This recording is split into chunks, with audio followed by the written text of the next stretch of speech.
Bonjour, traduction sans filet numéro 57, et toujours selon le principe désormais adopté du film sans montage, sans surtitres, qui finalement me débarrasse d'un certain nombre de soucis techniques et surtout me permet de regagner un temps précieux. On poursuit avec l'exploration de fragments de l'œuvre d'Esther Nirina, cette poète malgache dont je traduis de brefs poèmes depuis désormais quelques jours, je crois depuis le numéro 53. Comme une présence sans contour, les mots teintent sur la vitre, pas si juste pour que le rêve ait sa place et s'invente. Alors ce bref poème de 5 vers qui se trouve ici en milieu de page dans l'édition originale de Simple Voyelle, recueil de 1979.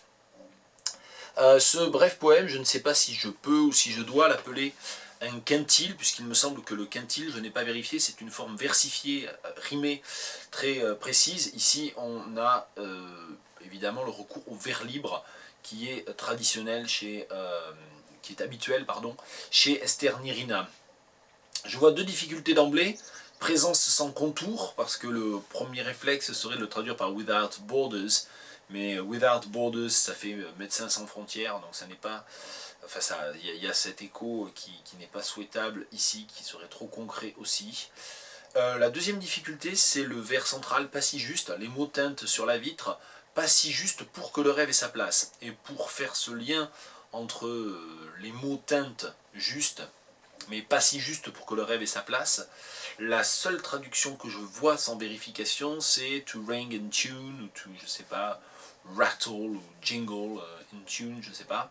Et ensuite, je ne vois pas comment articuler ça, in tune, so that, in tune enough for, je sais pas. On risque d'aboutir à une tournure finalement plus lourde en anglais. On va essayer. Comme une présence sans contour, j'ai donc dit ce que je pensais d'une première approche qui serait Without Borders. Je pense qu'il y a le mot contour existe, mais c'est plutôt un terme de dessin, donc là il est trop technique il me semble. Je me demande si je ne pourrais pas finalement transposer ce groupe prépositionnel sans contour en peut-être en un adjectif négatif en fait, unboarded.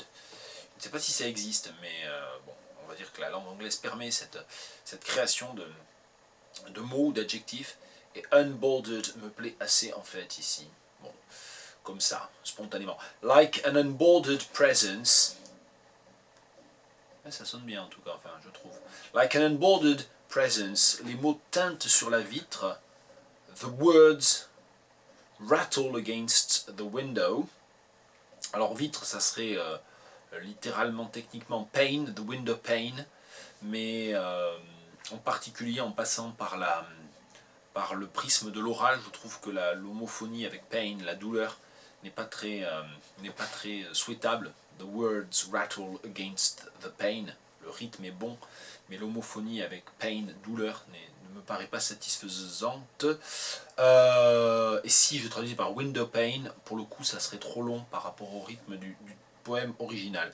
The words rattle against the window. Alors voilà notre difficulté principale, pas si juste pour que le rêve. Not enough in tune, ou not in tune enough for, je sais pas. Not in tune enough for the dream to have. Alors pour que le rêve ait sa place, to have its room, to have. C'est vrai qu'on est tenté d'aller vers A Room of One's Own, la référence à Virginia Woolf, je ne sais pas. To have enough space peut-être. Not in tune for dreams, au pluriel peut-être. To have enough space and invent themselves. Voilà cette tentative que j'ai réussi tout en lisant le poème et tout en faisant quand même 2-3 remarques, sans aller non plus à un rythme de mitraillette, que j'ai réussi à maintenir en dessous des 5 minutes. Bonne journée.